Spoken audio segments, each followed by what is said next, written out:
نحمده ونصلي ونسلم على رسوله الكريم اما بعد فاعوذ باللہ من الشیطان الرجیم بسم اللہ الرحمن الرحیم۔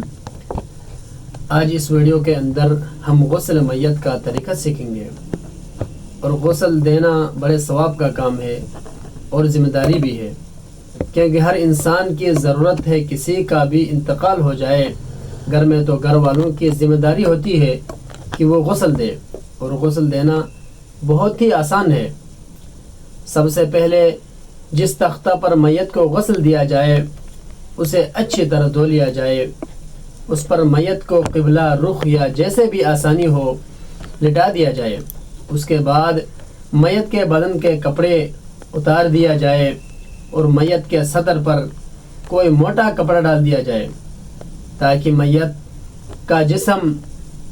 بھیگنے کے بعد صدر نظر نہ آئے۔ پھر بائیں ہاتھ سے میت کو استنجا کرایا جائے، اس کے بعد وضو کرائے، لیکن اس بات کا خیال کیا جائے کہ وضو میں ناک اور منہ میں پانی نہ ڈالا جائے، بلکہ کوئی کپڑا یا روئی وغیرہ گیلی کر کے ہونٹوں، دانتوں اور مسوڑوں پر پھیر دیں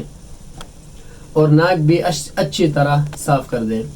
اس کے بعد ناک، منہ اور کانوں کے سوراخوں میں روئی رکھ دیں تاکہ وضو اور غسل کراتے ہوئے پانی اندر نہ چلا جائے۔ وضو کرانے کے بعد داڑھی اور سر کے بالوں کو صابن وغیرہ سے خوب اچھی طرح دھوئیں، پھر میت کو بائیں پہلو پر لٹا کر دائیں پہلو پر صابن استعمال کر کے خوب اچھی طرح 3 مرتبہ پانی بہا دیں، پھر دائیں پہلو پر لٹا کر بائیں پہلو پر سر سے پاؤں تک اسی طرح 3 مرتبہ اچھی طرح پانی ڈال دیا جائے، اور پانی ڈالتے ہوئے بدن کو بھی آہستہ آہستہ ملا جائے۔ اس کے بعد میت کو ذرا بٹھانے کے قریب کر دیں اور پیٹ کو اوپر سے نیچے کی طرف آہستہ آہستہ ملیں۔ اگر کچھ نجاست نکلے تو اس کو صاف کر کے دھو ڈالیں، پھر سارے بدن کو